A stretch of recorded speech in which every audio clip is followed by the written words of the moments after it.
Quick poll for everybody.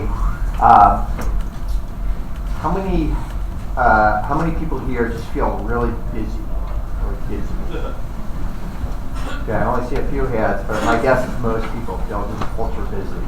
So we're going to talk about focus,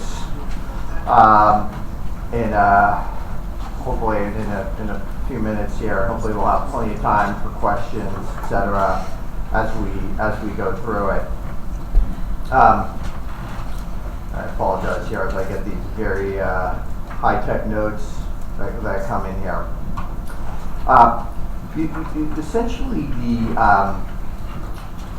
if you don't focus, you're going to be apt. You're not really going to be able to control your life. And so we're really going to talk about how to focus, and basically, therefore, how to control one's life. Now, the first thing that I really want to talk about is to focus on your people. So the different people that are. How many people here are CEOs of companies? A lot. Okay, great. So the very best strategy in general is to focus on kind of hiring your core people. Now the question is often who to hire, how to hire, what to hire for, and I want to kind of like walk you through my heuristics on how to do that. The very best strategy is essentially to hire for the very best people, identify your very best people, and then hire something to take like one small thing off that person's plate. Now, ironically, 95% of companies, maybe 99% of companies, have the exact opposite strategy. They identify the low-performing area of their company, or the low-performing area of your division, and they hire to fix that problem. They bring in someone to try to fix that problem. This is low-performing, and we're going to fix that problem. I think you should do the opposite. I think you should identify the high-performing area of your division or your company, and make that better. Essentially, there's a lot more, it's much better to go from good to great than to go from mediocre to good. And essentially that's what this whole presentation is about, is always try to go from good to great rather than from mediocre to good. Does that make sense? Great. Second thing I want to talk about is kind of hiring salespeople. So especially when you think about how many people here hire outside salespeople? Okay, a lot.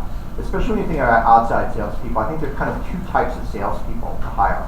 There are what I call relationship salespeople, and there are what I call product salespeople.